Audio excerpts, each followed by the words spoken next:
Majelis Hakim menjadwalkan sidang digelar 2 kali dalam sepekan. Ya, langkah ini dilakukan tentunya karena sebagai upaya untuk mengejar target agar sidang ini rampung sebelum Ramadan tiba yang diperkirakan akan jatuh pada akhir Mei mendatang. Di awal sidang hari ini, Ketua Majelis Hakim Dwi Arso Budi Santiarto menanyakan pada kuasa hukum Ahok mengenai berapa jumlah saksi ahli lagi yang akan dihadirkan dalam sidang. Karena menurut Ketua Majelis Hakim, waktu yang tersisa untuk tahap pembuktian hanya 2 kali sidang lagi.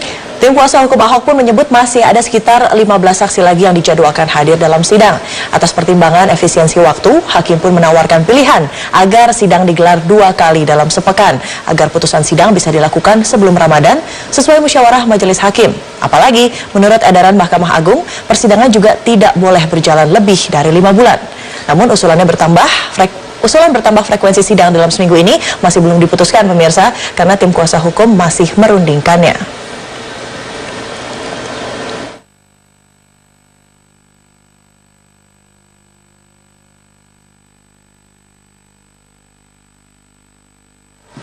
Ya, dan untuk mengetahui perkembangan terkini dari arena sidang Ahok di Gedung Kementerian Pertanian Jakarta, sudah bergabung dengan rekan Bramanti Herlambang yang memantau di sana. Selamat siang, Bram. Bisa Anda ceritakan siapa saat ini saksi yang sedang memberi keterangannya, Bram? Ya, Widya dan juga Iqbal, memang saat ini sidang sedang diskors sementara untuk istirahat sholat dan makan setelah sebelumnya sekitar pukul 12 waktu Indonesia Barat. Majelis Hakim memutuskan untuk menghentikan sidang secara sementara setelah sebelumnya telah mendengarkan keterangan dari ahli, yaitu Guru Besar Linguistik Universitas Indonesia Rahayu Surtiarti yang sudah dimulai sejak pukul 9 waktu Indonesia Barat atau sekitar 3 jam. Dan pada saat persidangan tadi dimulai, Majelis Hakim menggali sejumlah informasi dari Rahayu, dan Majelis Hakim ini sempat mengkonfirmasi kepada Rahayu terkait dengan adanya statement Basuki Cahayapurnama pada September lalu di Kepulauan Seribu yang mengatakan bahwa jangan mau dibohongi pakai surat Al-Maidah. Dan dalam analisis linguistik yang dikatakan oleh Rahayu, dikatakan bahwa sebenarnya dalam studi ataupun analisis linguistik ini tidak terdapat adanya kesengajaan ataupun maksud dari Basuki Cahayapurnama untuk menodaikan agama. Karena jika dilihat dari dialek Betawi yang digunakan oleh Basuki Cahayapurnama, ini adalah kata pakai, ini merujuk pada kata menggunakan, sehingga jika diartikan maka sebenarnya bukan Al-Maidah lah yang berbohong, tetapi Ahok bermaksud bahwa orang-orang yang tidak bertanggung jawab ataupun oknum-oknum yang menggunakan Al-Maidah untuk membohongi masyarakat. Dan hal ini juga dikatakan Rahayu berdasarkan analisis dilihat dari ekspresi maupun tutur kata yang dikatakan Basuki Cahayapurnama pada September lalu, dan dikatakan ini merupakan ungkapan pikiran dan bukan ungkapan perasaan karena disampaikan dengan bersemangat, sehingga memang terlihat sekali bahwa tidak ada maksud dari Basuki Cahayapurnama untuk menodaikan agama. Dan dari konteks bahasa sendiri, Rahayu juga mengatakan bahwa kehadiran Basuki Cahayapurnama pada Kepulauan Seribu pada September lalu ini bukanlah sebuah bentuk kampanye politik, tetapi hanya sebuah bentuk sosialisasi program dari pemerintah Provinsi DKI Jakarta. Dan direncanakan sidang akan kembali dimulai pada sekitar pukul 13 waktu Indonesia Barat dengan mendengarkan kembali sejumlah keterangan ahli yang telah dihadirkan oleh pihak kuasa hukum, yaitu yang pertama adalah Rais Syuriah dari Pengurus Besar Nahdlatul Ulama, yaitu Kiai Haji Ahmad Isomuddin, yang kemudian kedua adalah dosen Fakultas Hukum Universitas Kristen Parahyangan, yaitu Jisman Samosir. Dan berikut adalah petikan wawancara kami dengan Rahayu Surtiarti. Sebenarnya yang digunakan adalah kata pakai, karena gubernur menggunakan bahasa Indonesia dialek Betawi, jadi dia menggunakan kata pakai. Kalau kita lihat artinya itu sama dengan kalau dalam bahasa Indonesia baku menggunakan atau memakai, artinya itu. Jadi kalau kita membuat analisis kalimat dibohongin pakai surat Al-Maidah, itu kita melihat bahwa ada subjek, dalam hal ini adalah Bapak Ibu yang sudah disebut sebelumnya, jadi di dalam kalimat itu malah tidak ada, subjeknya ada Bapak Ibu, merupakan subjek yang dikenai tindakan. Predikatnya dibohongin. Pakai surat Al-Maidah adalah keterangan alat. Itu ada di dalam tata bahasa. Sementara itu pelengkap pelakunya tidak disebutkan. Widya. Bram, ini mengenai rencana sidang yang diusulkan digelar 2 kali dalam sepekan, sejauh mana keputusannya? Apakah artinya 2 kali dalam sepekan hanya untuk tahap pembuktian saja saat menghadirkan saksi dari terlapor dan kembali reguler 1 kali 1 pekan begitu ketika ke tahap lainnya, Bram? Baik Widya, memang di awal persidangan tadi Majelis Hakim sempat menawarkan kepada pihak kuasa hukum agar menggelar sidang ini 2 kali dalam sepekan. Hal ini dikatakan ataupun diklaim oleh pihak Majelis Hakim berdasarkan musyawarah yang dilakukan dan bermaksud agar adanya efisiensi waktu. Mengingat dan diharapkan bahwa jadwal sidang yang mendengarkan keterangan saksi maupun ahli ini akan berakhir pada tanggal 18 April mendatang. Sementara pihak dari kuasa hukum memang menolak atau tidak menyetujui adanya usulan tersebut dan mengatakan bahwa ke-15 saksi yang telah disediakan ataupun telah akan dihadirkan oleh pihak kuasa hukum ini telah menjalani sejumlah penyelidikan sehingga memang harus terus dilakukan hingga mendengarkan saksi di persidangan.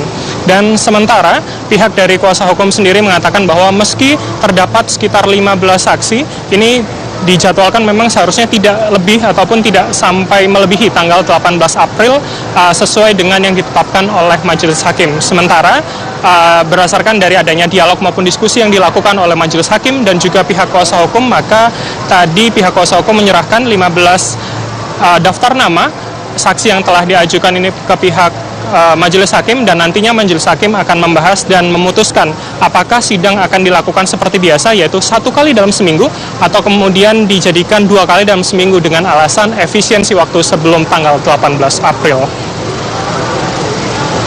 Widya. Baik, terima kasih Brahma Erlambang atas informasi terkininya. Selamat kembali bertugas. Ya, selain menghadiri persidangan begitu, ini juga tentu masyarakat menunggu ya terkait dengan pencalonannya sebagai Gubernur DKI Jakarta dalam masa kampanye ini. Nah, akhirnya ini Basuki Cahayapurnama angkat bicara mengomentari berbagai isu yang berbau intimidasi yang mengarah kepadanya pada kampanye putaran kedua Pilkada DKI Jakarta. Ya, antara lain terkait rencana Tamasya Al-Maida pada hari pencoblosan 19 April mendatang. Seperti apakah respon dari Ahok? Berikut petikan wawancara wartawan senior Don Bosco Selamun dengan Basuki Cahayapurnama. Setelah terjun ke lapangan di putaran yang kedua ini, aroma apa sekarang yang terasa? Saya berpikir ini memang terlalu banyak kembangkan isu-isu soal agama gitu ya. Saya lihat itu yang sering terjadi di lapangan. Jadi aroma lebih kencang. Saya tidak melihat ada isu-isu program di lapangan sekarang sebetulnya. Jadi lebih kencang isu-isu agama atau sektarian di fase kedua ini, di putaran kedua ini dibanding sebelumnya, begitu maksudnya? Iya, kelihatannya begitu. Kalau pertama masih malu-malu ya, dan ngomong masih ada campur program. Kalau ini udah betul-betul fokusnya udah ke sana, udah arahnya. Wow. Sosmed dari mana kan, saya bilang ini udah semacam tanda kutip intimidasi kan. Pendaftaran, ada tamasya mau ke Jakarta, katanya terdaftar sampai 1,3 juta orang. Itu berarti satu TPS bisa 100 orang dong. Kalau dengan pakaian yang khas seperti itu, apakah bukannya mau memberi kesan seolah bisa beribut atau apa gitu kan? Itu saya kira dari mana orang luar kota mau datang ngurusin TPS Jakarta? Baru kali ini kejadian di Republik kita gitu loh. Tamasa ke Jakarta 1,3 juta. Saya juga baca itu di sosmed. Iya, saya baca itu semacam intimidasi untuk Anda. Iya, kalau itu terjadi bisa saja orang pada pergi atau apa, takut datang ke TPS, saya tidak tahu. Itu sesuatu yang belum pernah kejadian pasca reformasi. Ketika orang luar kota disuruh datang ngurusin TPS gitu. Saya kira pilkada ini setelah undang-undang pilkada ya gitu ya. Itu kan harusnya berbicara program. Betul. Dan melarang menyinggung soal SARA. Tapi Jakarta saya kira udahlah, semua orang bisa ngerasakan kok. Tempel spanduk, macam-macam. Masih pilih gubernur muslim. Kita juga bukan pertama kali kok gubernur non-muslim kok. Pak Hengantung udah pernah jadi DKI dulu. Tapi saya sampaikan pada para saksi kami, para partai politik, juga masyarakat, ya jangan takut. Aman kok. Kalau orang luar kota berani macam-macam, itu kan ada aparat resmi juga. Gitu. Nah lalu kemudian tiba-tiba drop. Terutama untuk umat muslim. Umat muslim yang tadi mau pilih saya 45-50%, tiba-tiba anjlok, habis tidak mau milih, tinggal berapa persen. Lalu kemudian kita survei lagi, terakhir dia hanya capai 30%. yang mau pilih. Ya. Nah, ini yang membuat kita problem seperti itu. Nah, sekarang kita tinggal seperti sidang-sidang.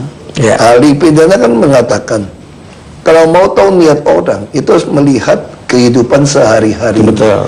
Nah, sekarang masyarakat mulai melihat, di mana dalam kehidupan saya dari kecil sampai usia setengah abad ini, saya pernah memusuhi Islam, atau pernah menghina Nabi, menghina masjid, menghina agama. Di mana ada? Pak Ahok, jadi kalau tentang Anda bersih, itu kan menjadi cerita yang sudah umum ya, termasuk pada cerita terakhir yang menggemparkan soal ramenya orang menjarah, tanda kutip, IKTP. Anda tidak pernah ikut dalam korupsi yang rame-rame ini. Penjelasan Anda?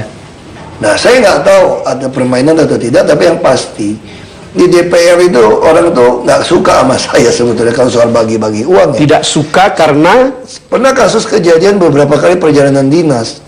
Kita hanya pergi 3 hari. Dia buat pembukuan 4 hari, 5 hari. Ya saya coret dong.